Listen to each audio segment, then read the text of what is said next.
ವಿದ್ಯಾರ್ಥಿಗಳೇ, ಇಂದು ನಾವು ಸೇತುಬಂಧ ಕಾರ್ಯಕ್ರಮದಲ್ಲಿ ನಿಮಗೆ ಕಲಿಸ್ತಕ್ಕಂಥ ಕಲಿಕಾಂಶಗಳು ಏನಪ್ಪಾ ಅಂತಂದ್ರೆ ಪೋಷಣೆಯ ಮಹತ್ವ, ಸ್ವಪೋಷಣೆ, ಪರಪೋಷಣೆ ಮತ್ತು ಮಾನವರಲ್ಲಿ ಪೋಷಣೆ ಬಗ್ಗೆ ನಿಮಗೆ ಇವತ್ತು ಸವಿಸ್ತಾರವಾಗಿರ್ತಕ್ಕಂಥ ಮಾಹಿತಿಯನ್ನ ತಿಳಿಸಲಿಕ್ಕೆ ನಾನು ಇಚ್ಛಿಸ್ತಾ ಇದ್ದೀನಿ. ಹಾಗಾದ್ರೆ ಮಕ್ಕಳೇ, ಸೇತುಬಂಧ ಅಂದ್ರೆ ನಿಮಗೆ ಈಗಾಗಲೇ ಗೊತ್ತಿದೆ. ಕಳೆದ 7ನೇ ತರಗತಿಯಲ್ಲಿ ವಿಜ್ಞಾನದ ಪೂರ್ವ ಪರಿಕಲ್ಪನೆಯನ್ನ ತಿಳಿಸುವ ಕಾರ್ಯಕ್ರಮವನ್ನು ಏನಂತ ಕರಿತೀವಿ? ಸೇತುಬಂಧ ಅಂತ ಕರಿತೀವಿ. ಅಂದ್ರೆ ಕಳೆದ ತರಗತಿಯಲ್ಲಿ ಕೆಲವು ಪರಿಕಲ್ಪನೆಗಳನ್ನ ನೀವೇನ್ ಮಾಡಿರ್ತೀರಿ, ಕಲ್ತಿರ್ತೀರಿ. ಆ ಪರಿಕಲ್ಪನೆಯ ಬಗ್ಗೆ ಪೂರ್ವ ಜ್ಞಾನವನ್ನ ಕಟ್ಟಿಕೊಡ್ತಕ್ಕಂತಹ ಕಾರ್ಯಕ್ರಮವನ್ನು ಏನಂತ ಕರಿತೀವಿ? ಸೇತುಬಂಧ ಅಂತ ಕರಿತೀವಿ. ಹಾಗಾದ್ರೆ ಈ ಸೇತುಬಂಧ ಕಾರ್ಯಕ್ರಮದಲ್ಲಿ ಇವತ್ತು ನಾವು ಯಾವುದ್ರ ಬಗ್ಗೆ ತಿಳ್ಕೊಳ್ಳಕ್ಕೆ ಇಚ್ಛೆ ಪಡ್ತೇವೆ ಮಕ್ಕಳೇ ಅಂತಂದ್ರೆ ಪೋಷಣೆಯ ಮಹತ್ವ ಅಂತ ಹೇಳ್ತೇವೆ. ಅಂದ್ರೆ ಪೋಷಣೆ ಅಂದ್ರೆ ಏನಪ್ಪಾ ಅಂತಂದ್ರೆ, ಪೋಷಣೆ ಅಂದ್ರೆ ಜೀವಿಗಳು ತಮ್ಮ ಅಗತ್ಯತೆಗಳನ್ನ ಅಂದ್ರೆ ಜೀವಿಗೆ ಬೇಕಾಗಿರ್ತಕ್ಕಂಥ ಶಕ್ತಿಯನ್ನ ಆಹಾರದ ಮೂಲಕ ಪಡೆಯುವ ಒಂದು ಪ್ರಕ್ರಿಯೆಗೆ ನಾವು ಏನಂತ ಕರಿತೀವಿ? ಪೋಷಣೆ ಅಂತ ಕರಿತೀವಿ. ಪೋಷಣೆ ಅಂತ ಕರಿತೀವಿ. ಉದಾಹರಣೆಗೆ ತಾಯಿ ಏನ್ ಮಾಡ್ತಾರೆ, ಗರ್ಭ ಧರಿಸಿದ ನಂತರ ತನ್ನ ಗರ್ಭದಲ್ಲಿ ಏನ್ ಮಾಡ್ತಾಳೆ, ಒಂದು ಮಗುವಿಗೆ 9 ತಿಂಗಳು ಏನ್ ಮಾಡ್ತಾಳೆ, ಪೋಷಣೆ ಮಾಡ್ತಾಳೆ. 9 ತಿಂಗಳು ಆದ ನಂತರ ಏನ್ ಮಾಡ್ತಾರೆ, ಮಗುವನ್ನ ಮತ್ತೆ ಲಾಲನೆ ಪಾಲನೆ ಮಾಡಿ ಪೋಷಣೆ ಮಾಡ್ತಾರೆ. ಹಾಗಾದ್ರೆ ಯಾವುದೇ ಒಂದು ಜೀವಿ ಪೋಷಣೆ ಮಾಡ್ಬೇಕಾದ್ರೆ ಶಕ್ತಿಯ ಅವಶ್ಯಕತೆ ಇದೆ. ಆ ಶಕ್ತಿಯನ್ನ ಆಹಾರದ ಮೂಲಕ ಪಡೆಯುವುದರಿಂದ ಏನ್ ಮಾಡ್ತೇವೆ, ಆ ಆಹಾರದ ಮೂಲಕ ಪಡೆಯುವ ಶಕ್ತಿಯನ್ನ ನಾವೇನಂತ ಕರಿತೀವಿ? ಪೋಷಣೆ ಅಂತ ನಾವು ಕರಿತೇವೆ. ಏನಂತ ಕರಿತೀವಿ? ಆಹಾರದ ಮೂಲಕ ಜೀವಿಯು ಶಕ್ತಿಯನ್ನು ಪಡೆಯುವ ಕ್ರಿಯೆಗೆ ಏನಂತ ಕರಿತೇವೆ ಅಂದ್ರೆ ಪೋಷಣೆ ಅಂತ ಕರಿತೇವೆ. ಈ ಪೋಷಣೆಯಲ್ಲಿ 2 ವಿಧ ಬರ್ತವೆ. ಒಂದು ಸ್ವಪೋಷಣೆ, ಇನ್ನೊಂದು ಪರಪೋಷಣೆ ಅಂತ ಹೇಳ್ತೇವೆ. ಪೋಷಣೆಯಲ್ಲಿ ಎಷ್ಟು ವಿಧ ಮಕ್ಕಳೇ? 2 ವಿಧ. ಒಂದೇ ವಿಧ ಅಂದ್ರೆ ಸ್ವ ಅಂದ್ರೆ ಸ್ವಂತ ಅಂತ. ಅಂದ್ರೆ ಇಲ್ಲಿ ಸ್ವಪೋಷಣೆಯನ್ನು ಮಾಡ್ತಕ್ಕಂಥ ಜೀವಿಗಳು ಯಾವಪ್ಪ ಅಂದ್ರೆ ಹಸಿರು ಸಸ್ಯಗಳು ಅಂತ ಕರಿತೇವೆ. ಹಸಿರು ಸಸ್ಯಗಳು ಅಂತ ಕರಿತೇವೆ. ಹಾಗಾದ್ರೆ ಹಸಿರು ಸಸ್ಯಗಳು ನೋಡಿ, ಹಸಿರು ಸಸ್ಯಗಳು ಏನಾಗಿರ್ತಪ್ಪ ಅಂದ್ರೆ ಹಸಿರಾಗಿರ್ತಾವ. ನೋಡಿ, ಎಲ್ಲಾ ಸಸ್ಯಗಳು ನೋಡಿದಾಗ ಎಲೆಗಳು ಏನಾಗಿರ್ತವೆ? ಹಸಿರಾಗಿರ್ತವೆ. ನೀವು ಎಲೆಯ ಚಿತ್ರವನ್ನ ನೀವು ನೋಡಿದ್ರಿ ಹಿಂಗೆ, ಹೌದಾ? ಹಾಗಾದ್ರೆ ಈ ಎಲೆ ಹಸಿರಾಗಿರ್ಲಿಕ್ಕೆ ಕಾರಣ ಏನಾದ್ರೆ, ಎಲೆ ಹಸಿರಾಗಿ ಕಾರಣ ಏನಾದ್ರೆ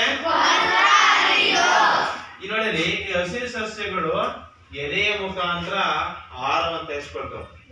ಹಾಗಾದ್ರೆ ಈ ಹಸಿರು ಸಸ್ಯಗಳು ಎಲೆಯ ಮುಖಾಂತರ ಆಹಾರವನ್ನು ತಯಾರಿಸಬೇಕಾದ್ರೆ ಆ ಕ್ರಿಯೆಗೆ ಏನಂತ ಕರಿತೀವಪ್ಪ ಅಂದ್ರೆ ಹೇಳ್ರಿ, ಏನಂತ ಕರಿತೇವೆ? ನೋಡು, ದ್ಯುತಿ ಅಂದ್ರೆ ಬೆಳಕು, ಸಂಶ್ಲೇಷಣೆ ಅಂತ ತಯಾರಿಸೋದು. ಹಾಗಾದ್ರೆ ಹಸಿರು ಸಸ್ಯಗಳು ಸ್ವಪೋಷಣೆ ಏನಪ್ಪಾ ಅಂದ್ರೆ ಹಸಿರು ಸಸ್ಯಗಳು ತಮ್ಮ ಆಹಾರವನ್ನ ತಾವೇ ತಯಾರಿಸ್ಕೊಳ್ತವೆ. ಅದು ಯಾವ ಕ್ರಿಯೆಯ ಮುಖಾಂತರ? ಸಂಶ್ಲೇಷಣೆ. ಹಾಗಾದ್ರೆ ಈ ದ್ಯುತಿ ಸಂಶ್ಲೇಷಣೆ ಆಗ್ಬೇಕಾದ್ರೆ ಅಂದ್ರೆ ಸೂರ್ಯನ ಬೆಳಕಿನಲ್ಲಿ ಸಸ್ಯಗಳು ಆಹಾರ ತಯಾರಿಸಬೇಕಾದ್ರೆ 4 ಅಂಶಗಳು ಬೇಕು. ಆ 4 ಅಂಶದಲ್ಲಿ ಮೊದಲನೇದು ಯಾವ್ದು ಬೇಕಪ್ಪ ಅಂತಂದ್ರೆ ಕಾರ್ಬನ್ ಡೈಆಕ್ಸೈಡ್ ಬೇಕು. ಎರಡನೇದು ಏನ್ ಬೇಕಪ್ಪ ಅಂದ್ರೆ ನೀರು ಬೇಕು. ಮೂರನೇದು ಏನಪ್ಪಾ ಅಂತಂದ್ರೆ ಪತ್ರ ಹರಿತು ಬೇಕು. ನಾಲ್ಕನೇದು ಏನಪ್ಪಾ ಅಂತಂದ್ರೆ ಲವಣಗಳು, ಸೂರ್ಯನ ಬೆಳಕು. ಹಾಗಾದ್ರೆ ದ್ಯುತಿ ಸಂಶ್ಲೇಷಣೆ ನಡಿಬೇಕಾದ್ರೆ ಸಸ್ಯಗಳಿಗೆ ಯಾವ ಕಚ್ಚಾ ವಸ್ತುಗಳ ಅಗತ್ಯವಿದೆ? ಒಂದೇದು ಅಂದ್ರೆ ಎರಡನೇದೇನು, ಮೂರನೇದೇನು, ನಾಲ್ಕನೇದೇನಂದ್ರೆ ನೋಡಿ. ಯಾಕಂದ್ರೆ ಈ ಸೂರ್ಯನ ಬೆಳಕು ಫಸ್ಟ್ ಬೇಕು. ಈ ಸೂರ್ಯನ ಬೆಳಕನ್ನು ಏನ್ ಮಾಡ್ತೀವಿ? ಫಸ್ಟ್ ಎಲೆಯ ಭಾಗದಲ್ಲಿ ಆಹಾರ ತಯಾರಿಸೋದು. ಸೂರ್ಯನ ಪತ್ರದಿಂದ ಏನ್ ಮಾಡ್ತಪ್ಪ ಅಂದ್ರೆ ಈ ಎಲೆ ಮೇಲೆ ಬಿದ್ದಂತಹ ಸೂರ್ಯನ ಬೆಳಕನ್ನ ಯಾವ್ದು ಇಟ್ಕೊಳ್ತದೆ? ಪತ್ರ ಇಟ್ಕೊಳ್ತದೆ. ಯಾವ್ದು ಇಟ್ಕೊಳ್ತದೆ? ಆಮೇಲೆ ಈ ಹೀರಿಕೊಂಡಂತಹ ಪತ್ರದಿಂದ ಇಟ್ಕೊಂಡಂತ ಬೆಳಕಿದೆಯಲ್ಲ, ಸೂರ್ಯನ ಬೆಳಕು, ಈ ನೀರನ್ನ ಏನ್ ಮಾಡ್ತದೆ? ವಿಭಜನೆ ಮಾಡ್ತದೆ. ವಿಭಜನೆ ಮಾಡಿ ಏನ್ ಮಾಡ್ತದೆ? ಜಲಜನಕ ಮತ್ತು ಆಮ್ಲಜನಕವಾಗಿ ಪರಿವರ್ತನೆ ಆಗ್ತದೆ. ಆಮ್ಲ ಜನಕವಾಗಿ ಪರಿವರ್ತನೆ ಮಾಡ್ತೈತಿ. ಮತ್ತೆ ಈ ಕಾರ್ಬೋಹೈಡ್ರೇಟ್ ಸೂರ್ಯನ ಬೆಳಕಿನ ಕಾರ್ಬನ್ ಡೈಆಕ್ಸೈಡ್ ಏನಾಗುತ್ತೆ, ಸೂರ್ಯನ ಬೆಳಕಿನ ಸಹಾಯದಿಂದ ಕಾರ್ಬೋಹೈಡ್ರೇಟ್ ಆಗಿ ಪರಿವರ್ತನೆ ಆಗುತ್ತೆ. ನೋಡು ಏನಾಗುತ್ತೆ, ಈ ಎಲೆಯಲ್ಲಿ ಏನಾಗುತ್ತಪ್ಪ ಅಂದ್ರೆ ಸೂರ್ಯನ ಬೆಳಕನ್ನು ಯಾವ್ದು ಇಟ್ಕೊಳ್ತೈತಿ, ಪತ್ರ ಇತ್ತು. ಮತ್ತೆ ಆ ಸೂರ್ಯನ ಬೆಳಕಿನ ಸಹಾಯದಿಂದ ನೀರು ಏನಾಗುತ್ತೆ, ಜಲಜನಕ ಮತ್ತು ಆಮ್ಲಜನಕವಾಗಿ ಪರಿವರ್ತನೆ ಆಗ್ತದೆ. ಮತ್ತೆ ಕಾರ್ಬನ್ ಡೈಆಕ್ಸೈಡ್ ಕಾರ್ಬೋಹೈಡ್ರೇಟ್ ಆಗಿ ಏನಾಗುತ್ತೆ, ಪರಿವರ್ತನೆ ಆಗುತ್ತೆ. ಈ ರೀತಿ ಸೂರ್ಯನ ಬೆಳಕಿನ ಸಹಾಯದಿಂದ ಹಸಿರು ಸಸ್ಯಗಳು ಆಹಾರ ತಯಾರಿಸುವ ಕ್ರಿಯೆ ಅಂತ ಕರಿತೀವಿ ದ್ಯುತಿ ಸಂಶ್ಲೇಷಣೆ. ಹಿಂಗೆ ಈ ಸಸ್ಯಗಳು, ಹಸಿರು ಸಸ್ಯಗಳು ಸ್ವಪೋಷಣೆ ಮುಖಾಂತರ ಏನ್ ಮಾಡ್ತವೆ, ಈ 4 ಕಚ್ಚಾ ವಸ್ತುಗಳನ್ನು ಬಳಸಿಕೊಂಡು ಯಾವ ಕ್ರಿಯೆ ಏನ್ ಮಾಡ್ತವೆ, ದ್ಯುತಿ ಸಂಶ್ಲೇಷಣೆ. ಅದಕ್ಕೆ ನೋಡಿ ಹಾಗಾದ್ರೆ ಎಷ್ಟು ಕಾರ್ಬನ್ ಡೈಆಕ್ಸೈಡ್ ಬೇಕಪ್ಪ ಅಂದ್ರೆ 6 CO2 ಬೇಕು. ಅಂದ್ರೆ 6 ಅಣು ಕಾರ್ಬನ್ ಡೈಆಕ್ಸೈಡ್ ಬೇಕು, 12 ಅಣು ವಾಟರ್ ಬೇಕು. ಏನ್ ಬೇಕು, ಅದು ಯಾವ ಮುಖದಲ್ಲಿ ಸನ್ಲೈಟ್ ಅಂದ್ರೆ ಸೂರ್ಯನ ಬೆಳಕು, ಜೊತೆಗೆ ಪತ್ರ ಹರಿತು. ಅದೇನಾಗುತ್ತೆ, ಗ್ಲೂಕೋಸ್ ಬರ್ತದೆ C6H12O6. ಗ್ಲೂಕೋಸ್ ಅಣುಸೂತ್ರ ಏನಂದ್ರೆ C6O2 ಶಕ್ತಿ ಬಿಡುಗಡೆ ಆಗುತ್ತೆ. ಇದು ದ್ಯುತಿ ಸಂಶ್ಲೇಷಣೆಯ ರಾಸಾಯನಿಕ ಸಮೀಕರಣ. ನೋಡು, ಆಗ ದ್ಯುತಿ ಸಂಶ್ಲೇಷಣೆ ಕ್ರಿಯೆಯಲ್ಲಿ ಹಸಿರು ಸಸ್ಯಗಳು ಎಷ್ಟು ಕಾರ್ಬನ್ ಡೈಆಕ್ಸೈಡ್ ಅಣುಗಳನ್ನು ಬೆಳೆಸ್ಕೊಳ್ತವೆ, 6 CO2.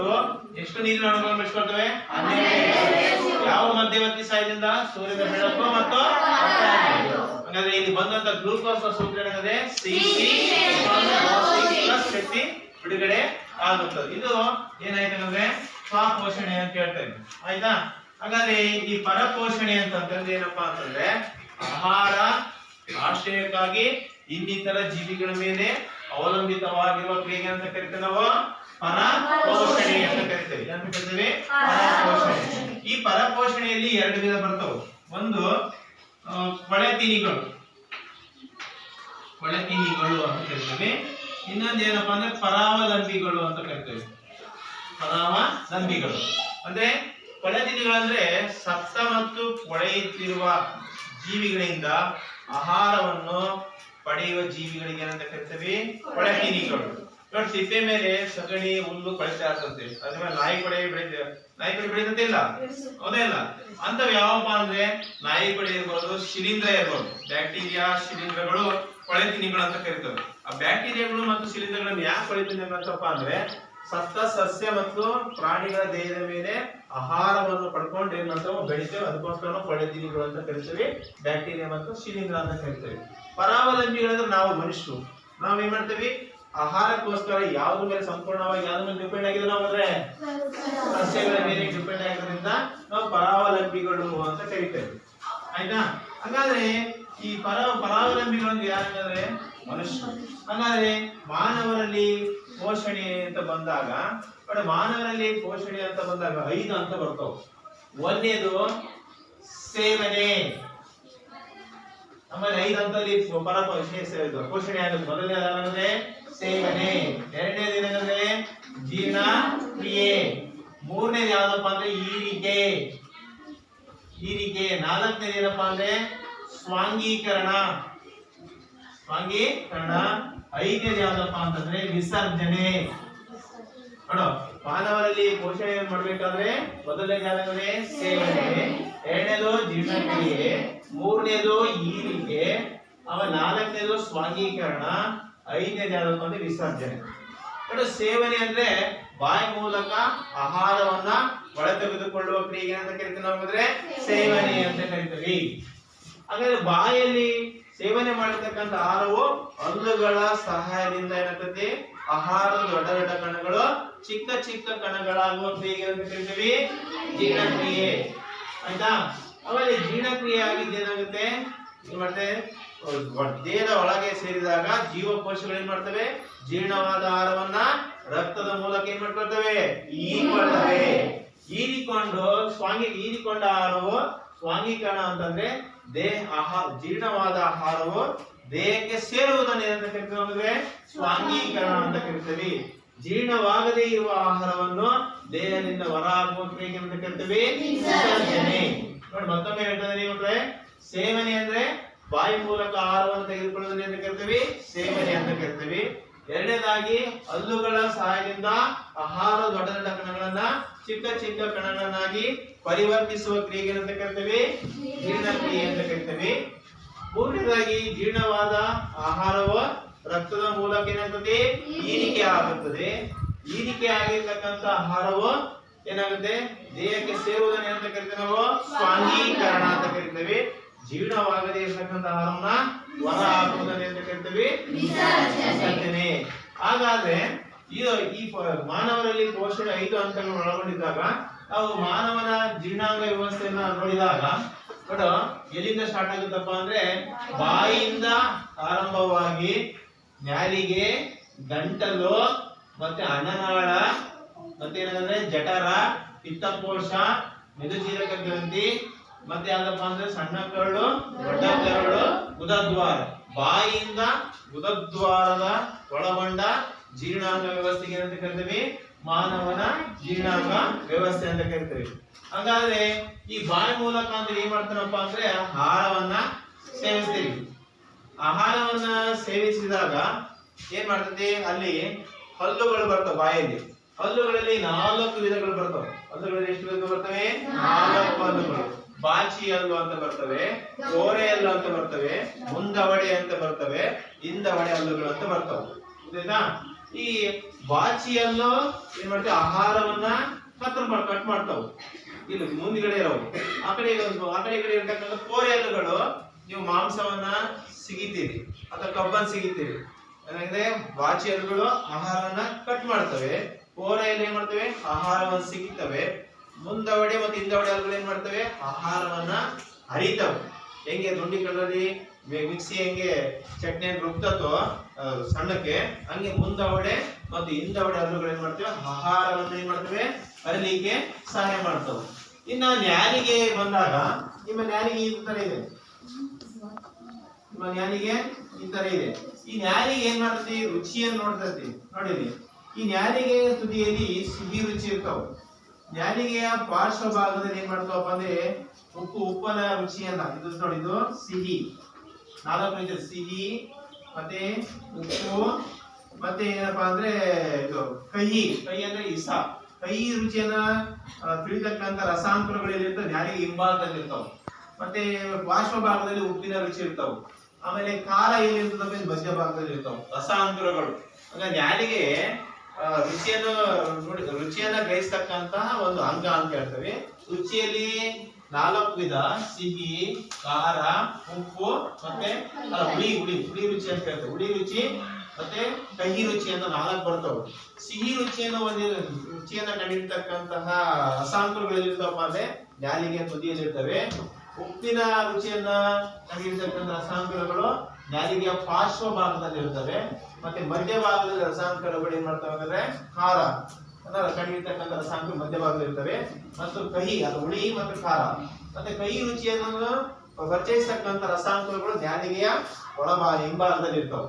ಅಷ್ಟೇ ಅಲ್ಲ, ಯಾವಾಗ ನೀವು ಬಾಯಲ್ಲಿ ಏನ್ ಮಾಡ್ತಾರೆ, ಬಾಚಿಯಲ್ಲೂ ಮತ್ತೆ ಕೋರೆಯಲ್ಲೂ ಮತ್ತೆ ಮುಂದವಡೆ ಮತ್ತೆ ಹಿಂದವಡೆಯಿಂದ ಆಹಾರ ಹರಿಯಲ್ಪಟ್ಟ ಮೇಲೆ ಈ ನ್ಯಾಲಿಗೆಯ ಹಿಂಭಾಗದಲ್ಲಿ ಕೆಳಭಾಗದಲ್ಲಿ ಒಂದು ಗ್ರಂಥಿ ಇರ್ತತಿ.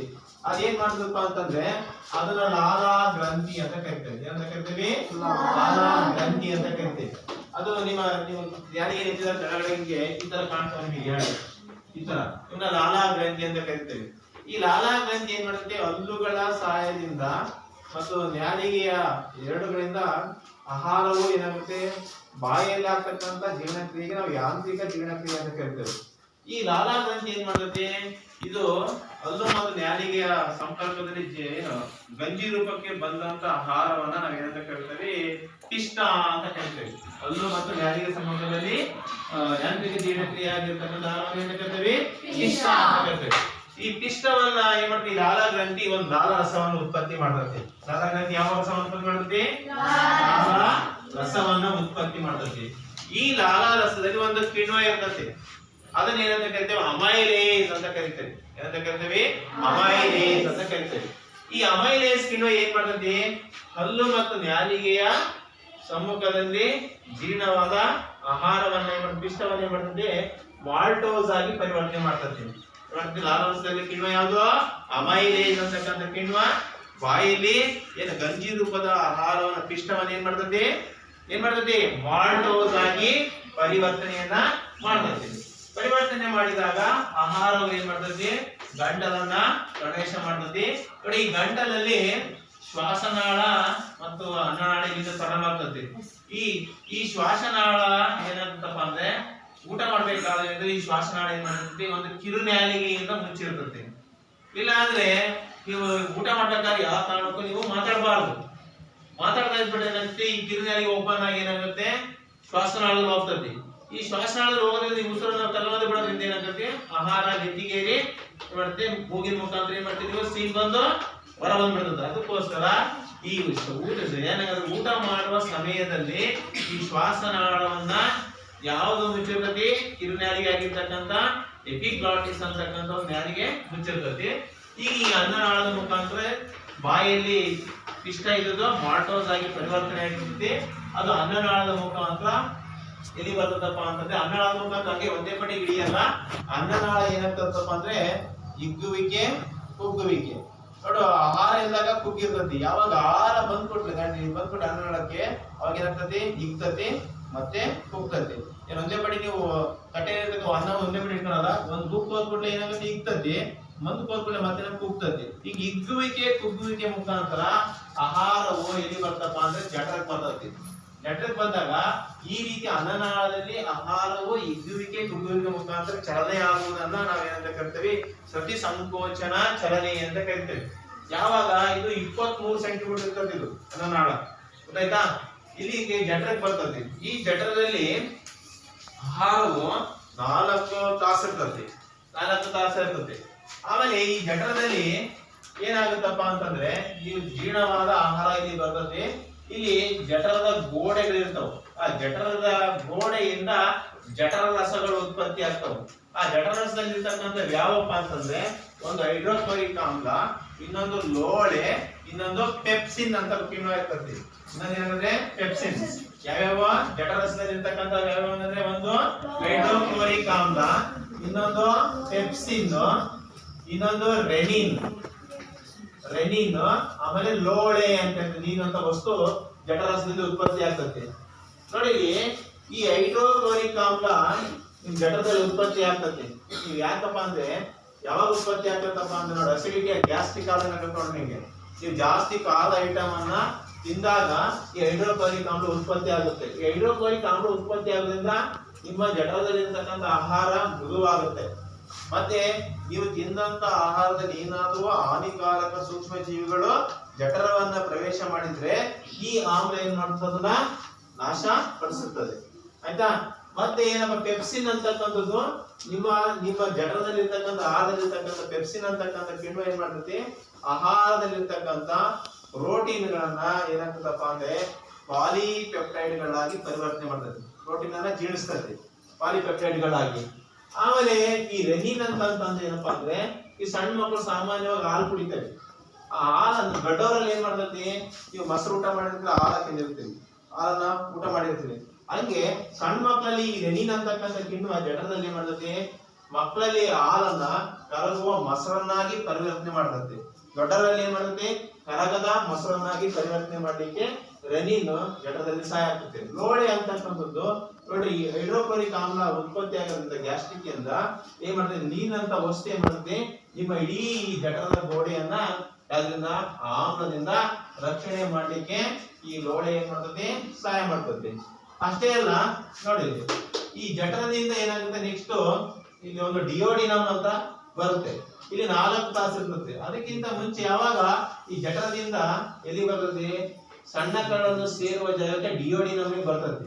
ಅವಾಗ ಇಡೀ ಮಾನವನ ದೇಹದಲ್ಲಿ ಅತ್ಯಂತ ದೊಡ್ಡ ಅಂಗ ಯಾವ್ದಪ್ಪ ಅಂದ್ರೆ ಪಿತ್ತಕೋಶ ಅಂತ ಹೇಳ್ತೇವೆ. ಈ ಪಿತ್ತಕೋಶವನ್ನ ಇಂಗ್ಲಿಷ್ ನ ಲಿವರ್ ಅಂತ ಹೇಳ್ತೇವೆ. ಇದನ್ನ ಕೊಟ್ಟಿದ್ದಾರೆ ಲಿವರ್ ಯಕೃತ್ ಅಂತ ಕರಿತೇವೆ. ಇದು ದೊಡ್ಡ ಅಂಗ. ಆಮೇಲೆ ಇದು ಸ್ಟೊಮ್ಯಾಕ್ ನೋಡಿ ಜೆ ಆಕಾರದಲ್ಲಿ ಇದೆ.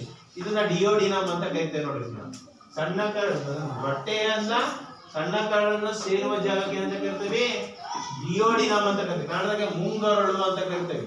ಅಂದ್ರೆ ಸಣ್ಣ ಕರಳನ್ನು ಮತ್ತು ಹೊಟ್ಟೆಯನ್ನು ಸೇರುವ ಭಾಗಕ್ಕೆ ಏನಂತ ಕರಿತೀವಿ? ಮುಂಗರಡು ಅಥವಾ ಡಿಯೋಡಿನಮ್ ಅಂತ ಕರಿತೇವೆ. ಈಗ ಇಲ್ಲಿಂದ ಆಹಾರ ಇಲ್ಲಿ ಬರ್ತಪ್ಪ ಅಂತಂದ್ರೆ ಇಲ್ಲಿ ಸಣ್ಣ ಕರಡಿ ಬರ್ತದೆ. ಸಣ್ಣ ಕರಡಿ ಬರೋಕ್ಕಿಂತ ಮುಂಚೆ ಈ ಪಿತ್ತಕೋಶವು ಪಿತ್ತರಸವನ್ನು ಉತ್ಪತ್ತಿ ಮಾಡ್ತದೆ. ಪಿತ್ತರಸ, ಆ ಪಿತ್ತರಸವನ್ನ ಬೈಲ್ ಜ್ಯೂಸ್ ಅಂತ ಕರಿತೀವಿ ಇಂಗ್ಲಿಷ್ ನಾಗೆ. ನೋಡಿ ಇದು ಇಲ್ಲಿ ನೋಡಿ ಇಲ್ಲಿ ಬರ್ತದೆ. ಆ ಪಿತ್ತರಸವನ್ನ ಇಲ್ಲಿ ನೋಡಿ ಈ ಪಿತ್ತ ಪಡೆಯುವ ಮುಖಾಂತರ ಎಲ್ಲಿ ಬರ್ತಪ್ಪ ಅಂದ್ರೆ ಈ ಸಣ್ಣ ಕರಡಿಗೆ ಬಂದಂತ ಪಿತ್ತರಸ ಸೇರ್ಕೊಳ್ತದೆ. ಪಿತ್ತರಸದ ಏನ್ ಕೆಲಸಪ್ಪ ಅಂತಂದ್ರೆ ನೀವು ತಿಂದಂತ ಆಹಾರದಲ್ಲಿ ಎಣ್ಣೆಯ ಕಣಗಳು ಇರ್ತಾವ, ಹೌದಾ? ಎಣ್ಣೆಯ ಕಣಗಳು ಅಷ್ಟು ಸುಲಭವಾಗಿ ಜೀರ್ಣ ಆಗಲ್ಲ. ಅಂತ ಎಣ್ಣೆಯ ಕಣಗಳನ್ನ ಮೆದಸ್ಸಿನ ಕಣಗಳು ಅಂತ ಕರಿತೀವಿ. ಹೀಗೆ ದೊಡ್ಡ ದೊಡ್ಡ ಮೆದಸ್ಸಿನ ಕಣಗಳನ್ನ, ಎಣ್ಣೆಯ ದೊಡ್ಡ ದೊಡ್ಡ ಕಣಗಳನ್ನ ಚಿಕ್ಕ ಚಿಕ್ಕ ಕಣಗಳನ್ನಾಗಿ ಪರಿವರ್ತನೆ ಮಾಡ್ಲಿಕ್ಕೆ ಏನೋ ಪಿತ್ತಕೋಶದಿಂದ ಉತ್ಪತ್ತಿಯಾದ ಪಿತ್ತರಸವು ಸಹಾಯ ಮಾಡ್ತದೆ. ಸಹಾಯ ಮಾಡಿದಾಗ ಅವಾಗ ಈ ರೀತಿ ಆಹಾರದಲ್ಲಿರ್ತಕ್ಕಂಥ ಮೆದಸ್ಸಿನ ಕಣಗಳನ್ನ ಚಿಕ್ಕ ಚಿಕ್ಕ ಕಣಗಳಾಗಿ ಪರಿವರ್ತನೆ ಮಾಡುವ ಕ್ರಿಯೆ ಅಂತ ಕರಿತೀವಿ ಎಮನ್ಸೀಕರಣ ಅಂತ ಕರಿತೀವಿ ನಾವು. ಎಮನ್ಸೀಕರಣ ಅಂತ ಕರಿತೀವಿ. ಎಮನ್ಸೀಕರಣ ಆದ್ಮೇಲೆ ನೆಕ್ಸ್ಟ್ ನೋಡಿ ಜಠರದ ನೋಡಿ, ಇದು ಜಠರ. ಈ ಜಠರಕ್ಕೆ ಮತ್ತೊಂದು ಗ್ರಂಥಿ ಇದೆ ನೋಡಿ, ಎಲೆಯ ಆಕಾರದಲ್ಲಿ ಈ ತರ ಹಿಂಗೆ ಎಲೆಯ ಆಕಾರದಲ್ಲಿ ಹಿಂಗೆ ಒಂದಿದೆ ನೋಡಿ, ಕಾಣುದು ನೋಡಿ. ಇದನ್ನ ಏನಂತ ಕರಿತೇವೆ? ಮೆದುಜೀರಕ ಗ್ರಂಥಿ ಅಂತ ಕರಿತೇವೆ. ಈ ಮೆದುಜೀರಕ ಗ್ರಂಥಿಯು ಸಹ ಏನ್ ಮಾಡ್ತಪ್ಪ ಅಂದ್ರೆ ಅನೇಕ ಕಿಣ್ವಗಳನ್ನ ಉತ್ಪತ್ತಿ ಮಾಡ್ತದೆ. ಅವುಗಳಲ್ಲಿ ಮೆದುಜೀರಕ ಗ್ರಂಥಿ ಅದು ಅನೇಕ ಕಿಣ್ವಗಳನ್ನ ಉತ್ಪತ್ತಿ ಮಾಡ್ತದೆ. ಆಮೇಲೆ ಎಲ್ಲಿ ಬರ್ತಪ್ಪ ಅಂದ್ರೆ ಇಲ್ಲಿ ಸಣ್ಣ ಕರಡಿಗೆ ಬರುತ್ತೆ. ಸಣ್ಣ ಕರಡಿಗೆ ಬಂದಾದ್ಮೇಲೆ ಏನಾಗುತ್ತೆ ನೋಡು, ಇಲ್ಲಿ ಜಠರದಲ್ಲಿ ಪೂರ್ಣ ಜೀರ್ಣಕ್ರಿಯೆ ಆಗಲ್ಲ. ಸಂಪೂರ್ಣ ಪಚನವಾಗುವ ಸ್ಥಳ ಯಾವುದು? ನೀವು ತಿಂದಂತ ಆಹಾರ ಸಂಪೂರ್ಣವಾಗಿ ಜೀರ್ಣ ಆಗ್ತಕ್ಕಂತ ಭಾಗ ಯಾವ್ದಿದ್ರೆ ಯಾವ್ದಪ್ಪ ಅಂದ್ರೆ ಸಣ್ಣ ಕರಡು. ನೀವು ತಿಂದಂತ ಆಹಾರದಲ್ಲಿ ಯಾವ ಪೋಷಕಾಂಶಗಳು ಇರ್ತಾವಪ್ಪ ಅಂದ್ರೆ ಕೊಬ್ಬು ಇರ್ತತಿ, ಎಣ್ಣೆ ಅಂಶ ಇರ್ತತಿ, ಪ್ರೋಟೀನ್ ಇರ್ತತಿ, ಮತ್ತೆ ಕಾರ್ಬೋಹೈಡ್ರೇಟ್. ಈ ಕಾರ್ಬೋಹೈಡ್ರೇಟ್, ಪ್ರೋಟೀನ್ ಮತ್ತೆ ಕೊಬ್ಬುಗಳು ಸಂಪೂರ್ಣವಾಗಿ ಜೀರ್ಣವಾಗುವ ಸ್ಥಳ ಯಾವ್ದಂದ್ರೆ ಸಣ್ಣ ಕರಡು ಅಂತ ಹೇಳ್ತೇವೆ. ಯಾವ್ದಂತ ಹೇಳ್ತೇವೆ? ಸಣ್ಣ ಕರಡು. ಆಯ್ತಾ? ಇಲ್ಲಿಗೆ ನೋಡು, ಪಿತ್ತರಸ ಏನ್ ಮಾಡ್ತತಿ? ಪಿತ್ತಕೋಶದಿಂದ ಉತ್ಪತ್ತಿ ಆಗಿರ್ತಕ್ಕಂಥ ಪಿತ್ತರಸವು ಏನಾಗಿದೆ? ಎಣ್ಣೆಯ ಕಣಗಳನ್ನ ಚಿಕ್ಕ ಚಿಕ್ಕ ಕಣಗಳಾಗಿ ಪರಿವರ್ತನೆ ಮಾಡಿ ಏನ್ ಮಾಡ್ತದಪ್ಪ ಅಂತಂದ್ರೆ ಸಣ್ಣದು ಮಾಡ್ತದೆ. ಹಾಗಾದ್ರೆ ಈ ಸಣ್ಣ ಕರಡಿ ಬಂದಾಗ ಈ ಸಣ್ಣ ಕರಡಿನಲ್ಲಿ ಏನಾಗುತ್ತಪ್ಪ ಅಂತಂದ್ರೆ ನೋಡು, ಈ ಮೆದುಜೀರಕ ಗ್ರಂಥಿ ಅಂತ ಹೇಳ್ತಲ್ಲ ಇದೆಯಲ್ಲ, ಈ ಮೆದುಜೀರಕ ಗ್ರಂಥಿ ಇದೆಯಲ್ಲ, ಇದು ಲೈಪೇಸ್ ಅಂತಕ್ಕಂಥ ಕಿಣ್ವವನ್ನ ಅದರಲ್ಲಿ ಕಿಣ್ವ ಇರ್ತದೆ. ಆ ಲೈಪೇಸ್ ಕಿಣ್ವ ಏನ್ ಮಾಡ್ತೈತಿ? ಯಾವಾಗ ಈ ಸಣ್ಣ ಕರಡಿಗೆ ಆಹಾರ ಬರುತ್ತಲ್ಲ, ಬಂದ್ ಇಲ್ಲಿ ಬಂದ್ಮೇಲೆ ಲೈಪೇಸ್ ಬಂದ್ಮೇಲೆ ಮೆದುಜೀರಕ ಗ್ರಂಥಿ ಲೈಪೇಸ್ ಕಿಣ್ವವನ್ನ ಉತ್ಪತ್ತಿ ಮಾಡ್ತದೆ. ಆ ಲೈಪೇಸ್ ಕಿಣ್ವ ಏನ್ ಮಾಡ್ತದೆ? ಆಹಾರದಲ್ಲಿರ್ತಕ್ಕಂಥ ಮೆದಸ್ಸಿನ ಕಣಗಳು, ಕೊಬ್ಬಿನ ಕಣಗಳನ್ನ ವಿಭಜನೆ ಮಾಡಿ ಏನ್ ಮಾಡ್ತಪ್ಪ ಅಂತಂದ್ರೆ ಕೊಬ್ಬಿನ ಆಮ್ಲಗಳಾಗಿ ಪರಿವರ್ತನೆ ಮಾಡ್ತದೆ. ಲೈಪೇಸ್ ಅಂತಕ್ಕಂಥ ಕಿಣ್ವ ಏನ್ ಮಾಡ್ತದೆ? ಮೆದುಜೀರಕ ಗ್ರಂಥಿ ಸವಿಕೆ ಮಾಡಿರ್ತಕ್ಕಂತಹ ಲೈಪೇಸ್ ಅಂತಕ್ಕಂಥ ಕಿಣ್ವ ಏನ್ ಮಾಡ್ತಪ್ಪ ಅಂದ್ರೆ ಸಣ್ಣ ಕರಡಿನಲ್ಲಿ ಕೊಬ್ಬಿನ ಕಣಗಳನ್ನ ಏನಾಗ್ತದೆ? ಕೊಬ್ಬಿನ ಆಮ್ಲಗಳು ಪ್ಲಸ್ ಗ್ಲಿಸರಾಲ್ ಆಗಿ ಪರಿವರ್ತನೆ ಮಾಡ್ತದೆ. ಅಷ್ಟೇ ಅಲ್ಲ, ನೆಕ್ಸ್ಟ್ ಏನ್ ಮಾಡ್ತಪ್ಪ ಅಂದ್ರೆ ಇಲ್ಲಿ ಏನಾಗಿತ್ತು? ಜಠರದಲ್ಲಿ ಪ್ರೋಟೀನ್ಗಳು ಪಾಲಿಪೆಪ್ಟೈಡ್ಗಳಾಗಿತ್ತು. ಆ ಪಾಲಿಪೆಪ್ಟೈಡ್ಗಳನ್ನ ಟ್ರಿಪ್ಸಿನ್ ಅಂತಕ್ಕಂಥ ಕಿಣ್ವ ಎಲ್ಲಿ ಉತ್ಪತ್ತಿ ಆಗತ್ತದ? ಸಣ್ಣ ಕರಡಿನಲ್ಲಿ ಉತ್ಪತ್ತಿ ಆಗತಿ. ಆ ಟ್ರಿಪ್ಸಿನ್ ಅಂತಕ್ಕಂಥ ಕಿಣ್ವವು ಏನ್ ಮಾಡ್ತಪ್ಪ ಅಂದ್ರೆ ಯಾವ ರೀತಿ ಜಠರದಲ್ಲಿ ಪ್ರೋಟೀನ್ಗಳು ಪಾಲಿಪೆಪ್ಟೈಡ್ಗಳಿದ್ವ, ಆ ಪಾಲಿಪೆಪ್ಟೈಡ್ಗಳನ್ನ ಟ್ರಿಪ್ಸಿನ್ ಅಂತಕ್ಕಂಥ ಕಿಣ್ವ ಏನ್ ಮಾಡ್ತಪ್ಪ ಅಂತಂದ್ರೆ ಏನಾಗಿ ಪರಿವರ್ತನೆ ಮಾಡ್ತೀವಿ? ಪಾಲಿಪೆಪ್ಟೈಡ್ಗಳನ್ನ ಅಮೈನೋ ಪ್ರೋಟೀನ್ಗಳನ್ನ ಅಮೈನೋ ಆಮ್ಲಗಳಾಗಿ ಟ್ರಿಪ್ಸಿನ್ ಅಂತಕ್ಕಂಥ ಕಿಣ್ವ ಏನ್ ಮಾಡ್ತೀವಿ? ಪ್ರೋಟೀನ್ಗಳನ್ನ ಅಮೈನೋ ಆಮ್ಲಗಳಾಗಿ ಪರಿವರ್ತನೆ ಮಾಡ್ತದೆ. ಮತ್ತೆ ಕಾರ್ಬೋಹೈಡ್ರೇಟ್ ಇತ್ತಲ್ಲ, ಆ ಕಾರ್ಬೋಹೈಡ್ರೇಟ್ ಏನಾಗ್ಯಪ್ಪ ಅಂತಂದ್ರೆ ಗ್ಲೂಕೋಸ್ ಆಗಿ ಪರಿವರ್ತನೆ ಆಗ್ತದೆ. ಅಂದ್ರೆ ನೀವು ತಿಂದಂತ ಆಹಾರವು ಕೊಬ್ಬಿನ ಕಣಗಳು ಮತ್ತೆ ಪ್ರೋಟೀನ್ ಕಣಗಳು ಮತ್ತು ಕಾರ್ಬೋಹೈಡ್ರೇಟ್ ಪೋಷಕಾಂಶಗಳು ಅಂದ್ರೆ ಲೈಪೇಸ್ ಕಿಣ್ವದಿಂದ ಏನಾಯ್ತು? ಎಣ್ಣೆಯ ಕಣಗಳು ಏನಾಯ್ತು? ಗ್ಲಿಸರಾಲ್ ಮತ್ತು ಕೊಬ್ಬಿನ ಆಮ್ಲಗಳಾಗಿ ಲೈಪೇಸ್ ಆಗಿ ಪರಿವರ್ತನೆ ಆದವು. ಅದೇ ರೀತಿ ಪ್ರೋಟೀನ್ಗಳು ಏನಾಗಂದ್ರೆ ಟ್ರಿಪ್ಸಿನ್ ಅಂತಕ್ಕಂಥ ಕಿಣ್ವದ ಸಹಾಯದಿಂದ ಏನಾಗಂದ್ರೆ ಅಮೈನೋ ಆಮ್ಲಗಳಾಗಿ ಪರಿವರ್ತನೆ ಆದವು. ಅಷ್ಟೇ ಅಲ್ಲ, ಮತ್ತೆ ನಮ್ಮ ಕಾರ್ಬೋಹೈಡ್ರೇಟ್ ಗ್ಲೂಕೋಸ್ ಆಗಿ ಪರಿವರ್ತನೆ ಆಯಿತು.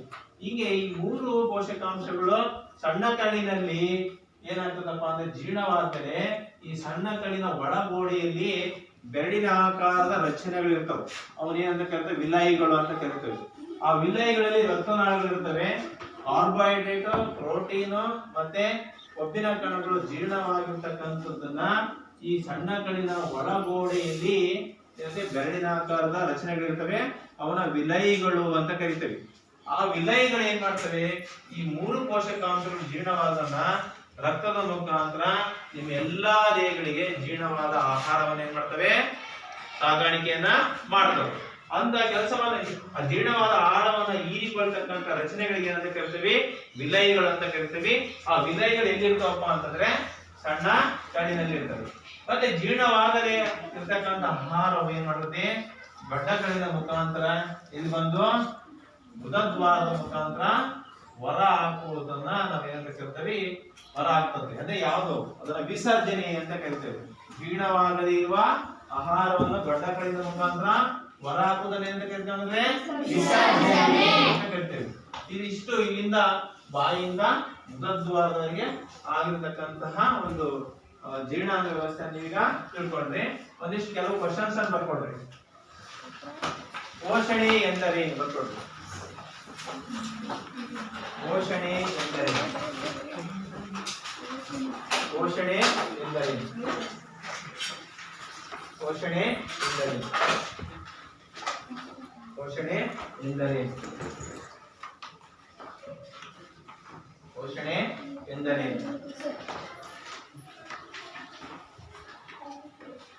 ನೆಕ್ಸ್ಟ್, ಪೋಷಣೆಯ 2 ವಿಧಗಳನ್ನು, ಪೋಷಣೆಯ 2 ವಿಧಗಳನ್ನ ತಿಳಿಸಿ. ಪೋಷಣೆಯ 2 ವಿಧಗಳನ್ನ ತಿಳಿಸಿ.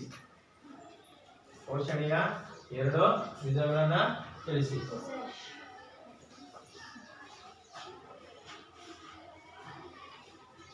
ಪೋಷಣೆಯಲ್ಲಿ 2 ವಿಧಗಳನ್ನ ತಿಳಿಸಿ. ನೋಡಿ, ಈಗ ನೋಡ್ರಿ, ಇಲ್ಲಿ ಏನಾಗೈತಿ, ಇದು ಸಣ್ಣ ಕರಳು ಅಂತ ನಿಮ್ಗೆ ಗೊತ್ತಾಯ್ತು. ಇಲ್ಲಿ ನಮ್ಮಲ್ಲಿ ಸಸ್ಯಾಹಾರಿಗಳು ಪ್ರಾಣಿಗಳಿದಾವೆ, ಮಾಂಸಾಹಾರಿ ಪ್ರಾಣಿಗಳಿದಾವೆ. ನೋಡಿ, ಇಲ್ಲಿ ಕೆಲವರು ಏನಾಗೈತಿ, ಸಸ್ಯಾಹಾರಿಗಳದಿರಿ, ಮಾಂಸಾಹಾರಿಗಳದಿರಿ, ಎರಡನ್ನೂ ತಿನ್ನೋರಿದ್ದೀರಿ. ಸಸ್ಯಾಹಾರಿಗಳದೇನ ಕೇವಲ ಸಸ್ಯಗಳನ್ನು ತಿನ್ನುವ ಪ್ರಾಣಿಗಳಿಗೆ ಏನಂತ ಕರಿತೇವೆ, ಸಸ್ಯಾಹಾರಿಗಳು, ವೆಜಿಟೇರಿಯನ್ ಅಂತ ಕರಿತೇವೆ. ಮಾಂಸವನ್ನು ತಿನ್ನತಕ್ಕಂಥ ಪ್ರಾಣಿಗಳಿಗೆ ಏನಂತ ಕರಿತೇವೆ, ಮಾಂಸಾಹಾರಿಗಳು. ಆದ್ರೆ ನೋಡಿ, ಇಲ್ಲಿ ನಾವೇನ್ ಮಾಡ್ತೇವೆ, ಪ್ರಾಣಿಗಳಲ್ಲಿ ಹುಲ್ಲನ್ನು ತಿನ್ನುವ ಸಸ್ಯ, ಹುಲ್ಲನ್ನು ತಿಂತಕ್ಕಂಥ ಪ್ರಾಣಿಗಳಲ್ಲಿ ದೊಡ್ಡ ಕರಳು, ಸಣ್ಣ ಕರಳು ಏನಾಗಿರ್ತತಿ, ದೊಡ್ಡದಾಗಿರ್ತತಿ.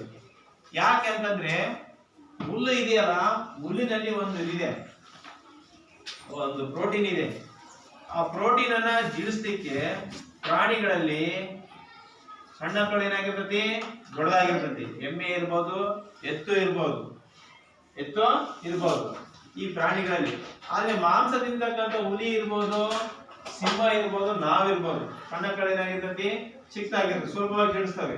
ಆದ್ರೆ ಸಸ್ಯಾಹಾರಿ ಪ್ರಾಣಿಗಳಲ್ಲಿ ಸಣ್ಣ ಕರಳು ಯಾಕೆ ಉದ್ದ ಆಗಿರುತ್ತಪ್ಪ ಅಂದ್ರೆ, ಆ ಹುಲ್ಲನ್ನು ತಿನ್ನೋದ್ರಿಂದ ಆ ಹುಲ್ಲಿನಲ್ಲಿರ್ತಕ್ಕಂಥ ಪ್ರೋಟೀನ್ ಅನ್ನ ಜೀರ್ಣಿಸ್ಲಿಕ್ಕೆ ಸಸ್ಯಾಹಾರಿ ಪ್ರಾಣಿಗಳಿಗೆ ಸಣ್ಣ ಕರಳು ಏನಾಗಿರ್ತತಿ, ಉದ್ದವಾಗಿರ್ತತಿ. ಆದ್ರೆ ಪ್ರಾಣಿಗಳಲ್ಲಿ ಸಣ್ಣ ಕರಳು ಏನಾಗಿರ್ತತಿ, ಚಿಕ್ಕದಾಗಿರ್ತತಿ. ಯಾಕಂದ್ರೆ ಮಾಂಸವನ್ನು ನಾವೇನ್ ಮಾಡ್ತೇವೆ, ಸುಲಭವಾಗಿ ಏನ್ ಮಾಡ್ತೇವೆ, ನಾವು ಜೀರ್ಣಿಸುವುದಿಲ್ಲ ಅಂತ ತಿಳ್ಕೊಳ್ತೇವೆ. Next question ಬರ್ಕೊಡ್ರಿ. ಪರಪೋಷಣೆ ಎಂದರೇನು? ಪರಪೋಷಣೆ ಎಂದರೇನು? ಪರಪೋಷಣೆ ಎಂದರೇನು? ಪರಪೋಷಣೆ ಎಂದರೇನು? ಮಾನವನ ನೆಕ್ಸ್ಟ್ ಪಡ್ರಿ. ಮಾನವರಲ್ಲಿ ಪೋಷಣೆಯ ಹಂತಗಳನ್ನು ಬರೆಯಿರಿ. ಪೋಷಣೆಯ ಹಂತಗಳನ್ನ ಬರೆಯಿರಿ. ಮಾನವರಲ್ಲಿ ಪೋಷಣೆಯ ಹಂತಗಳನ್ನ ಬರೆಯಿರಿ.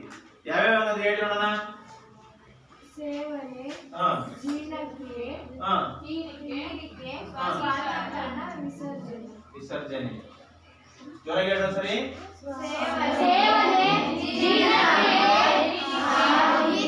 ಹೀರಿಕೆ, ಮಾನವರಲ್ಲಿ ಎಷ್ಟು ಪೋಷಣೆ ಹಂತಗಳಿವೆ? ಯಾವ್ಯಾವ ರೇಡಿಯೋ ಹೋಗಿದ್ರೆ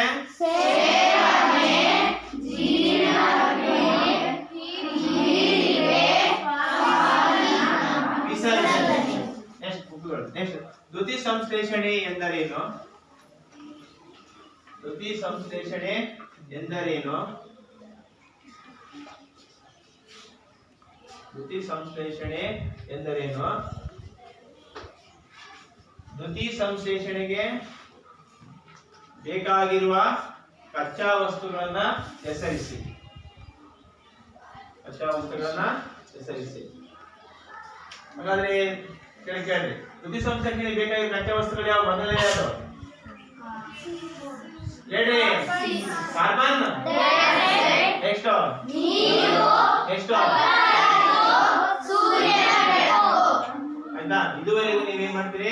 ಮಾನವರಲ್ಲಿ ಪೋಷಣೆಯ ಬಗ್ಗೆ ತಿಳ್ಕೊಂಡಿರ್ತಾರೆ ಮಕ್ಕಳೇ. ಅರ್ಥ ಆಯ್ತಾನೆ? ಓಕೆ.